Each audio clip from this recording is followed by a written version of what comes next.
नमस्कार, आदाब, सत श्री अकाल दोस्तों। मैं हूं आपका दोस्त अंकित और आप देख रहे हैं मेरा YouTube channel don't give up. फिर आज मैं आपके सामने एक छोटी सी कहानी लेके दोस्तों इस चैनल पे रोज सुबह 7 बजे मैं एक नई कहानी लेकर आता हूं।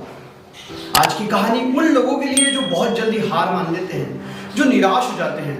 दोस्तों जिंदगी में कई बार हमारे साथ ऐसा होता है कि हमारे सामने बहुत सारी कठिनाइयां और बहुत सारी समस्याएं आ जाती हैं और जो एक के बाद एक ही समय पर आ जाती हैं। उस समय इंसान बहुत टूट जाता है, हार जाता है। कई बार तो कई लोगों को ये लगता है कि हम आत्महत्या क्यों ना कर ले। कई लोग तो अपनी समस्याओं से भागकर अपने परिवार को छोड़कर कहीं निकल जाते हैं। ऐसे एक आदमी एक गांव में रहा करता था। उसके जिंदगी में बहुत परेशानियां थी। वो ज्यादा कमा भी नहीं पाता था और जितना कमा पाता था उसमें उसके घर का गुजारा नहीं होता था। वो दिन रात मेहनत करता, पैसे लाता, अपने घर की जरूरतें पूरी करने की कोशिश करता, लेकिन जिस तरीके से अपने घर की जरूरतें पूरी कर सकता था उतना पैसा उसके पास नहीं आता था। वो बहुत दुखी हो जाया करता था। उसे लगता था कि मेरी परेशानियां कब खत्म होंगी। उसके बीवी बच्चे भी परेशान रहते थे गरीबी के कारण और बीमारियां भी आए दिन आते रहती थी। एक दिन बहुत परेशान होकर वो आदमी रात में घर वालों को बिना कुछ बताए घर छोड़कर निकल जाता है। बहुत देर जंगल में चलने के बाद ये सोचते रहता है कि अब मेरे लाइफ में क्या होगा, मैं जी के क्या करूंगा। और जब बहुत दूर तक चलने के बाद जंगल में देखता क्या है तो गौतम बुद्ध अपने शिष्यों के साथ वहां बैठे होते हैं और वो अपने शिष्यों को उपदेश देते रहते हैं। तब ये व्यक्ति वहां पहुंचता है, गौतम बुद्ध के पास जाता है और कहता है कि मुझे भी आप अपना भिक्षु बना लीजिए। गौतम बुद्ध उसको अपना भिक्षु बना लेते हैं और वो बुद्ध के साथ ही इधर उधर घूमने लगता है। वो बुद्ध के साथ यहाँ से वहां जाने लगता है। एक बार की बात है, वो लोग बहुत पैदल पैदल चलकर दूसरे गांव में जाते होते हैं। ये आदमी थक जाता है लेकिन उसे तो चलना ही पड़ता है क्योंकि वो तो गौतम बुद्ध का भिक्षु बन चुका होता है और बुद्ध के साथ ही उसे यहाँ वहां विचरण करना होता है। बहुत देर चलने के बाद वो लोग जंगल में एक जगह रुकते हैं। थके होने के कारण बुद्ध उस आदमी से कहते हैं कि दूर जाओ, वहां एक तालाब है जहां पानी मिलेगा, तुम पानी लेकर आओ। वो व्यक्ति जाता है वहां पानी लेने के लिए तो देखता है तो क्या, तो वहां बहुत सारे जानवर उस पानी में विचरण करते रहते हैं जिसके कारण वो पानी मटमैला हो जाता है, गंदा हो जाता है। और वो व्यक्ति उस पानी को देखता है और वापस आकर बुद्ध को बताता है कि वो पानी तो बहुत गंदा है, पीने लायक नहीं है। बुद्ध कुछ नहीं कहते और उसे बैठने को कहते हैं। लगभग 4-5 घंटे बीतते हैं। उसके बाद बुद्ध फिर उसे कहते हैं कि जाओ उस सरोवर से पानी लेके आओ।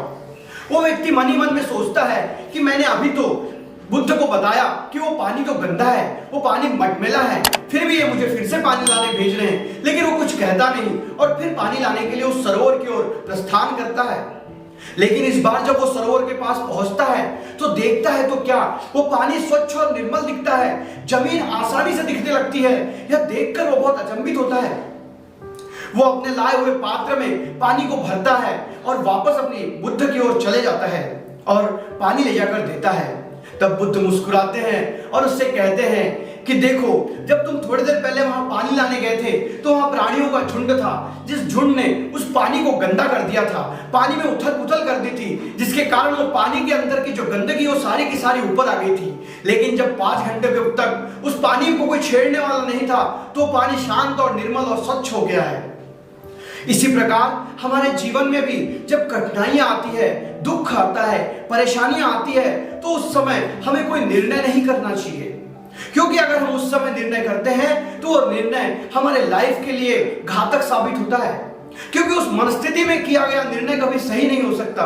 दोस्तों अगर जिंदगी में कठिनाइयां आ रही हैं, परेशानियां आ रही हैं तो धैर्य रखिए, शांति से विचार कीजिए, उसके बाद निर्णय लीजिए। किसी भी समस्या को जब आप सोचते हैं, उसको सुलझाने की कोशिश करते हैं तो वो समस्या सुलझ ही जाती है। उसके लिए आपको बहुत परेशान होने की जरूरत नहीं है। अगर आप परेशान होंगे तो आप उस समस्या को कभी समाधान ढूंढ ही नहीं पाएंगे।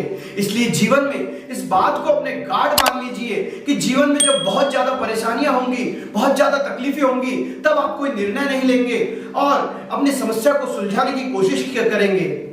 दोस्तों बुद्ध की बात सुनकर वो व्यक्ति को भी अपने गलती का एहसास हुआ और वो सोचने लगा कि मैं अपने परिवार को छोड़कर आने के बाद न जाने उनका क्या हाल हुआ होगा।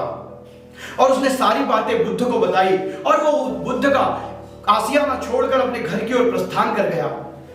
उसके घर के बहुत परेशान हो गए थे और उसको देखकर खुश हो गए थे। दोस्तों एक कहानी से हम ये सीख रहे हैं कि हमें धैर्य रखना है, अगर हम धैर्य रखेंगे तो ही जीवन में हम एक सुखी और समाधानी जीवन जी पाएंगे। समस्या हर किसी के लाइफ में होती है, लेकिन उन समस्याओं को देखने का नजरिया और सोचने का तरीका निर्धारित करेगा कि आप जीवन में कितने सुखी हो पाएंगे। दोस्तों, अगर ये कहानी अच्छी लगी है तो वीडियो को लाइक करें, साथ ही साथ चैनल को सब्सक्राइब करें और बेल आइकॉन को हिट करना ना भूलें ताकि आने वाले वीडियोस की नोटिफिकेशन आपको सबसे पहले मिल सके। जय हिंद।